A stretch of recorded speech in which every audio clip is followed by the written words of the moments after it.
एक गांव में रतन नाम का एक बहुत ईमानदार व्यक्ति रहता था। रतन की पत्नी सुनीता गांव के दूसरे घरों में साफ सफाई, झाड़ू पोछा, बर्तन मांजने का काम करती थी। रतन का 10 वर्ष का बेटा बंकू गांव के सरकारी स्कूल में पढ़ता था। एक शाम की बात है, रतन काम से थका हारा अपने घर पर आया ही था कि तभी उसकी पत्नी सुनीता रतन से बोली, मैं आपका ही इंतजार कर रही थी। क्या हुआ? सब कुछ ठीक तो है? आज तुम्हारा चेहरा क्यों उतरा हुआ है? बात ही कुछ ऐसी है, बंकू को आज प्रिंसिपल ने धमकी दी है कि अगर कल तक स्कूल की फीस जमा नहीं कराई गई तो स्कूल से बंकू को निकाल दिया जाएगा। नाम काट देंगे इसका। ऐसे कैसे काट देंगे? ये स्कूल प्रिंसिपल की कोई जागीर थोड़ी ना है। अरे सरकारी स्कूल है। इस बात को तो मैं भी जानती हूँ, लेकिन आप ही बताओ ना, आपने बंकू की फीस कितने महीने से जमा नहीं की? सुनीता की बात सुनकर रतन उदास होकर गहरी सोच में डूबते हुए बोला, बात तो तुम सही कह रही हो। बंकू की फीस हमने पिछले 6 महीने से जमा नहीं की। इसमें प्रिंसिपल का कोई दोष नहीं, सारा दोष मेरा है। मेरी एक बात समझ में ये नहीं आती, हमारे पास 5 बीघा उपजाऊ जमीन है, फिर भी आप दूसरों के खेतों में काम करते रहते हैं और उसके बदले आपको आखिर मिलता ही क्या है? अगर मैं दूसरों के घर में बर्तन ना मांजूं तो हमारे घर का खर्चा चलना भी मुश्किल हो जाएगा। मैं क्या करूं सुनीता, तुम अच्छी तरह से जानती हो कि हमारी 5 बीघा जमीन चतुर सिंह के यहाँ पर गिरवी पड़ी हुई है। पिताजी ने सेठ जी से जो 2 लाख रुपए का कर्जा लिया था वो उसे चुका नहीं पाए और स्वर्ग सिधार गए। और रही बात मेरी, तो तुम तो जानती हो कि मैं मुश्किल से कितना कमा पाता हूँ। मैं आपकी सारी बात समझती हूँ, लेकिन कुछ ना कुछ तो करना ही पड़ेगा ना। अगर ऐसे ही चलता रहा तो मुझे लगता है हमारे इससे भी बुरे दिन शुरू हो जाएंगे। तुम चिंता मत करो सुनीता, मैं कोई ना कोई इंतजाम करता हूँ। इतना कहकर रतन चारपाई पर लेटकर गहरी सोच में डूब गया। रतन रात भर यही सोचता रहा कि आखिर ऐसा कौन सा काम किया जाए जिससे उसकी गरीबी दूर हो जाए। अगले दिन रतन अपने चतुर सिंह की हवेली में पहुंच गया। रतन चतुर सिंह की हवेली में अपने ही खेतों में काम किया करता था, जो कि चतुर सिंह के कब्जे में थे। रतन को हवेली में देखकर चतुर सिंह बुरी तरह से चौंक गया। क्या बात है रतन, आज तुम खेत में काम पर नहीं गए? सुबह सुबह यहाँ क्यों चले आए भाई? आप तो जानते हैं सेठ जी कि मेरा परिवार गरीबी की किस कगार पर खड़ा है और कल तो हद हो गई। क्यों भाई, कल ऐसा क्या हो गया जो तुम्हारे पैर हमारी हवेली तक आने के लिए मजबूर हो गए? कल स्कूल वालों ने मेरे बेटे बंकू को स्कूल से वापस कर दिया, ये बोलकर कि जब तक मैं उनकी पूरी फीस नहीं चुका देता तब तक बंकू स्कूल में नहीं पढ़ सकता। और यहाँ तक कि उन्होंने ये तक बोल दिया कि अगर कुछ दिनों के अंदर मैंने उनकी फीस नहीं चुकाई तो वो मेरे बेटे का नाम काट देंगे। तो इसमें हैरानी की क्या बात है? क्या तुम्हें पता नहीं कि गरीबों को अपने बच्चों को पढ़ाने का कोई अधिकार नहीं? अरे भाई, अपने बेटे से कहो कि तुम्हारे साथ मिलकर वो तुम्हारे काम में हाथ बटाए। अरे तुम ही सोचो, स्कूल में पढ़ाई करके उसे आखिर क्या मिलेगा? वैसे भी पढ़ लिख कर किसी की नौकरी तो लगती नहीं है। तुम्हारे साथ कुछ काम करेगा तो तुम्हें कुछ ना कुछ कमा कर ही देगा। ये कैसी बातें कर रहे हैं सेठ जी? आप चाहते हैं कि मैं अपने बच्चे की पढ़ाई छुड़वा दूं और उसे अपनी ही तरह अनपढ़ रहने दूं? अनपढ़ होना बुरी बात नहीं है रतन, गरीब होना बुरी बात है। अब तुम ही देखो, इस देश में न जाने कितने ऐसे नेता बनते हैं जिन्होंने कभी स्कूल की शक्ल तक नहीं देखी होती। इस देश में नेता किस प्रकार से बनते हैं और वो क्या करते हैं, मुझे इस बात से कोई लेना देना नहीं। मैं किसी भी कीमत पर अपने बेटे की शिक्षा नहीं छुड़वा सकता, क्योंकि शिक्षा ही हमारे आने वाले कल को सुधारता है। मुझे कोई शौक नहीं है ये बताने का कि तुम्हें क्या करना है। अब वो सब छोड़ो, ये बताओ कि तुम यहाँ पर क्यों आए हो?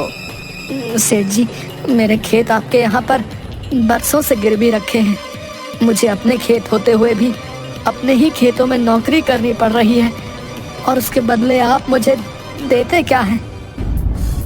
मेरे खेत में जितने भी नौकर काम करते हैं उससे अधिक ही तुम्हें देता हूँ। अब तुम क्या चाहते हो? मैं आपसे ज्यादा कुछ नहीं चाहता सेठ जी। मैं बस ये चाहता हूँ कि मेरी पगार थोड़ी सी बढ़ा दी जाए, और उस पगार में से थोड़े से पैसे मुझे अभी दे दिए जाएं, ताकि मैं बंकू की स्कूल की फीस जमा करा सकूं।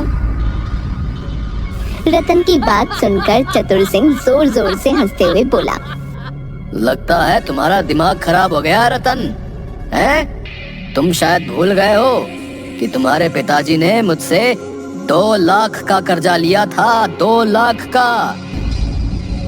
जी मुझे अच्छी तरह से याद है सेठ जी, और उस कर्ज को चुकाते चुकाते मुझे 20 बरस से अधिक हो गए हैं। मैं 15 साल का था जब से मैं अपने ही खेतों में दिन रात कोल्हू के बैल की तरह जुता रहता हूँ, लेकिन ना के बराबर आपसे पगार लेता हूँ।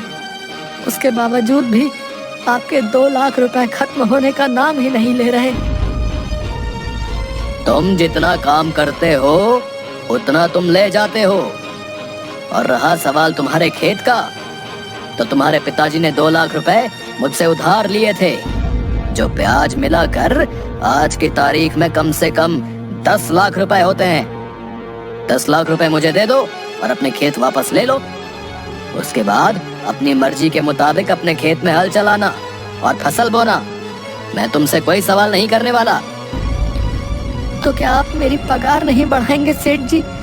मैं बहुत मजबूरी में आपके पास आया हूँ। जिससे तुम मजबूरी कहते हो, हमारी भाषा में उसे बगावत कहते हैं, बगावत। और मैं बागियों की बात नहीं मानता, और ना ही उन्हें काम पर रखता हूँ। अब सुनो तुम, अब से तुम्हें काम पर आने की कोई भी जरूरत नहीं है। जाओ जाओ जाओ जाओ, अब तुम जा सकते हो यहाँ से, जाओ।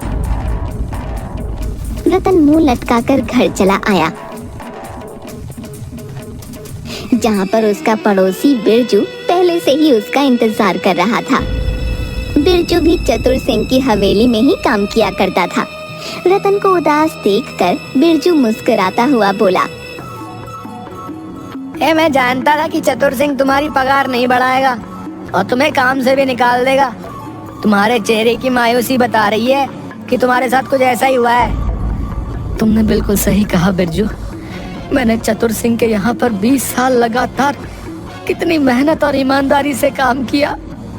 आज जब मैंने अपनी पगार में कुछ रुपए बढ़ाने की बात की तो उसने मुझे काम से ही निकाल दिया। और तो और, जो मेरे पिताजी ने 2 लाख रुपए जो कर्ज लिए थे वो अब 10 लाख रुपए में परिवर्तित हो गए। बताओ। अरे मैंने तुमसे पहले भी कहा था और अब भी कह रहा हूँ कि मैं जानता हूँ कि चतुर सिंह अपनी तिजोरी कहाँ रखता है, और तो और मैं ये भी जानता हूँ कि उस तिजोरी की चाबी कहाँ है। लेकिन तुम मेरा साथ देने के लिए कभी तैयार ही नहीं होते यार। मेरा जवाब तुम्हारे लिए कल भी ना था और आज भी ना है। मैं चोर नहीं हूँ। अरे राजा हरिश्चंद्र बनकर तुम्हें आखिर मिलेगा क्या है? तुम खुद ही देखो, उस सेठ ने तुम्हारी पगार बढ़ाने से मना कर दिया, और तो और तुम्हें काम से भी निकाल दिया। उसके बाद भी तुम ऐसी बातें कर रहे हो है बे? हाँ, अगर उसने मुझे काम से बाहर निकाल दिया तो ये उसका स्वभाव है भाई। मैं उसके स्वभाव की वजह से चोर नहीं बन सकता। मुझे अपनी ईमानदारी पर पूरा भरोसा है। एक ना एक दिन मेरे दिन जरूर बदलेंगे भाई। रतन की बात सुनकर बिरजू क्रोधित होते हुए रतन की ओर देखकर बोला, हाँ जरूर बदलेंगे रतन, जरूर बदलेंगे, लेकिन सिर्फ सपनों में।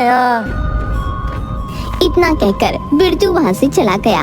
बिरजू के जाते ही रतन की पत्नी सुनीता रतन से बोली, पहले तो मुझे बिरजू के ऊपर बहुत क्रोध आता था, लेकिन जिस तरह से आज उस सेठ ने तुम्हें काम से निकाल दिया, अब तो मुझे बिरजू की बात सही लग रही है। तुम्हें बिरजू का साथ देना चाहिए। ये तुम कैसी बातें कर रही हो सुनीता? तुम जानती हो ये बिरजू मुझे चतुर सिंह के घर पर चोरी करने को बोल रहा है। क्या मैं तुम्हें चोर दिखता हूँ? चतुर सिंह एक नंबर का पापी है। पापियों के घर पर चोरी करने में क्या शर्माना। तुम्हारे हाथ में कुछ पैसे आ जाएंगे तो हमारे दिन वक्त अच्छे हो जाएंगे। ईश्वर पर भरोसा रखो सुनीता, और याद रखना मैं चोरी नहीं करूंगा। हाँ। रतन की बात सुनकर रतन की पत्नी सुनीता चुप हो गई। कुछ दिन के बाद रतन के बुरे दिन शुरू हो गए। रतन ने पूरे गांव में हर किसी से काम मांगा, मगर उसे काम नहीं मिला। कुछ ही दिनों के बाद उसके घर पर राशन पानी सब कुछ खत्म हो गया। रतन और उसके परिवार की भूखे मरने की नौबत आ गई। एक दिन रतन की पत्नी सुनीता रतन को 3 रुपये देती हुई बोली, ये लीजिए, मेरे पास सिर्फ यही 3 रुपए बचे हैं। 3 रुपए में भला क्या आ जाएगा सुनीता? आपके सेठ की वजह से मुझे भी मेरे मालिक ने काम से निकाल दिया। ये 3 रुपए ही बचे हैं मेरे पास। आपके पास तो आपकी ईमानदारी के अलावा कुछ है ही नहीं। जाइए और शाम के समय खाली हाथ मत आइएगा। रतन उदास होकर अपने घर से चल दिया और एक पेड़ के नीचे बैठकर अपनी गरीबी के बारे में सोचते हुए फूट फूट कर रोने लगा। तभी एक बुजुर्ग व्यक्ति हाथों में लाठी थामे रतन के पास आकर बोले, कौन हो तुम और क्यों रो रहे हो? मैं बहुत परेशान हूँ बाबा। अभी मेरा बातचीत करने का बिल्कुल भी मन नहीं है। अरे, बातचीत करने से मन हल्का हो जाता है बेटा।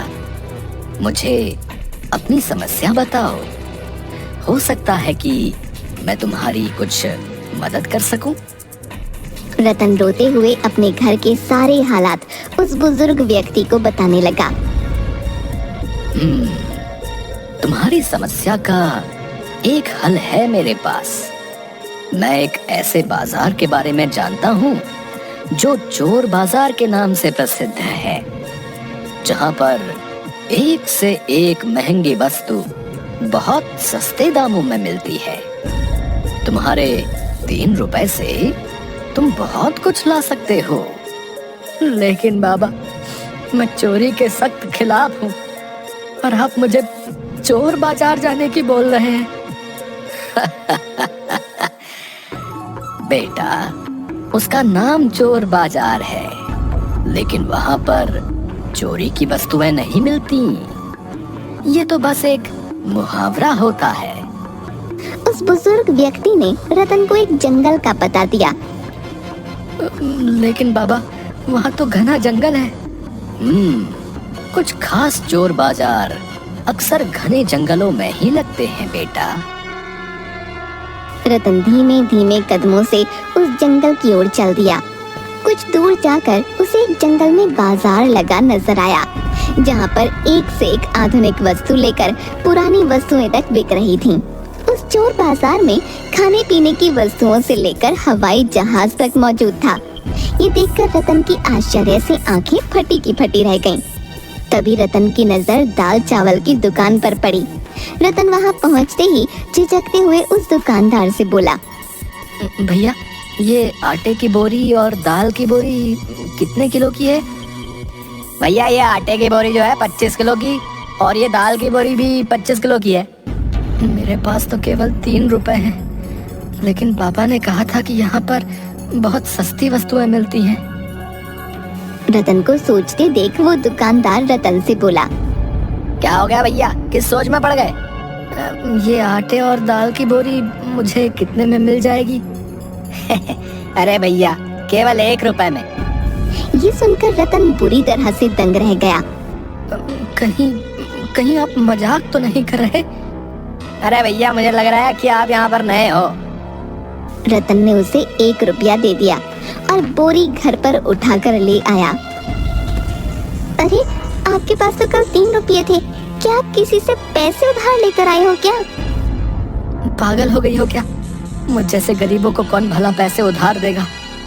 इतना बोलकर रतन ने सारी बात अपनी पत्नी सुनीता को बता दी। अगर ऐसी बात है तो फिर से आप उस चोर बाजार से वस्तुएं लाकर कोई व्यापार क्यों नहीं शुरू करते? लेकिन अब मेरे पास केवल 1 रुपया ही बचा है। कोई बात नहीं, आपने कहा कि उस बाजार में 1 रुपये में कोई भी महंगी वस्तु मिल जाती है। आप 1 रुपये की कोई भी महंगी वस्तु ले लीजिए और उसे बेच दीजिए। फिर अगले दिन आपको जो मुनाफा हो उससे और अधिक सामान ले आइए।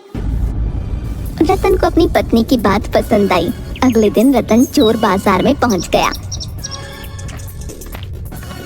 वो सीधा एक कंप्यूटर की दुकान पर पहुंचा और एक महंगा कंप्यूटर 1 रुपये में खरीद कर ले आया और गांव में बेच दिया। रतन को उस कंप्यूटर से पूरे 20,000 रुपए का मुनाफा हुआ। उसके बाद ऐसा रोज होने लगा। रतन कुछ ही दिनों में देखते ही देखते रतन के दिन बदल गए। अब बंकू सरकारी स्कूल में नहीं बल्कि एक महंगे प्राइवेट स्कूल में पढ़ने लगा और रतन के टूटे फूटे घर की जगह एक बहुत बड़ा आलीशान मकान बन गया। कुछ महीनों बाद रतन सीधा सेठ के पास पहुंचा। सेठ जी, ये लीजिए 10 लाख रुपए। वो सब तो सही है रतन, लेकिन मेरी समझ में नहीं आता कि आखिर तुम इतने पैसे ले कहां से आए। सेठ जी, आपको अपने कर्ज से मतलब है। इससे आपको कोई मतलब नहीं कि मैं ये पैसे कहां से लेकर आया। बाकी पूरा गांव जानता है कि मैं एक ईमानदार हूँ, कोई भी गलत कार्य नहीं कर सकता। रतन का टका सा जवाब सुनकर सेठ अपने दांत पीस कर रह गया। वो चाहकर भी अब कुछ नहीं बोल सकता था क्योंकि रतन अब उसकी बराबरी तक पहुंच गया था। रतन ने अपने पिता की जमीन छुड़ा ली। इसका पीछा करना पड़ेगा। सुना है ये अक्सर जंगलों में जाता रहता है। अगले दिन सेठ रतन का चुपके चुपके पीछा करने लगा। सेठ ने देखा कि रतन एक जंगल में जाकर रुक गया और जंगल के पेड़ों में से अकेले अकेले बातें करने लगा। ये देखकर सेठ बुरी तरह से डरते हुए अपने आप से बोला, लगता है कि इसे पता लग गया है कि मैं इसका पीछा कर रहा हूँ। सेठ चुपचाप मन महसूस कर अपने घर आ गया। कुछ दिन बाद उसने रतन का पीछा करने का विचार त्याग दिया। कुछ दिन बाद सुनीता अपने पति रतन से बोली, मैं भी उस बाजार को एक बार देखना चाहती हूँ। अरे, ये भी कोई पूछने की बात है। चलो, तुम तैयार हो जाओ। आज मैं तुम्हें अपने साथ उस चोर बाजार में लेकर जाऊंगा। सुनीता तैयार होकर रतन के साथ सीधा उस जंगल में चली गई जहाँ पर वो चोर बाजार लगा करता था। मगर सामने का दृश्य देखकर रतन बुरी तरह से चौंक गया क्योंकि वहाँ पर चोर बाजार का कोई नामो निशान मौजूद नहीं था। यहाँ तो कुछ भी नहीं है। अब मेरी बात का विश्वास करो सुनीता, यहीं पर ही चोर बाजार लगा करता था। मैंने यहीं पर बहुत सी वस्तुओं को खरीद कर बेचा है, सच कह रहा हूँ। तभी रतन की नजर उसी बुजुर्ग व्यक्ति पर पड़ी जो उसकी ही ओर आ रहा था। अरे बाबा, आप तो वही हैं जिसने मुझे इस चोर बाजार का पता बताया था। वो चोर बाजार कहाँ गया? वो एक बहुत ही खास चोर बाजार था बेटा। अब तुम धनवान हो चुके हो। अब तुम्हें उस चोर बाजार की कोई आवश्यकता नहीं। अब वो चोर बाजार यहाँ से हटकर कहीं और लग चुका है, क्योंकि वो चोर बाजार कभी भी एक जगह नहीं टिकता। इतना कहकर वो बुजुर्ग वहाँ से चला गया। सुनीता अपने पति की ओर देखकर बोली, लगता है आप अभी भी नहीं समझे। वो चोर बाजार असल में एक मायावी चोर बाजार था। ईश्वर ने आपकी ईमानदारी से प्रसन्न होकर शायद आपके ऊपर ये उपकार किया है। अब मुझे आपकी ईमानदारी पर गर्व हो रहा है। शायद तुम सही कहती हो। रतन अपनी पत्नी के साथ घर पर चला गया। वो आज भी सोचता है कि आखिर आज वो चोर बाजार कहाँ पर लगा होगा।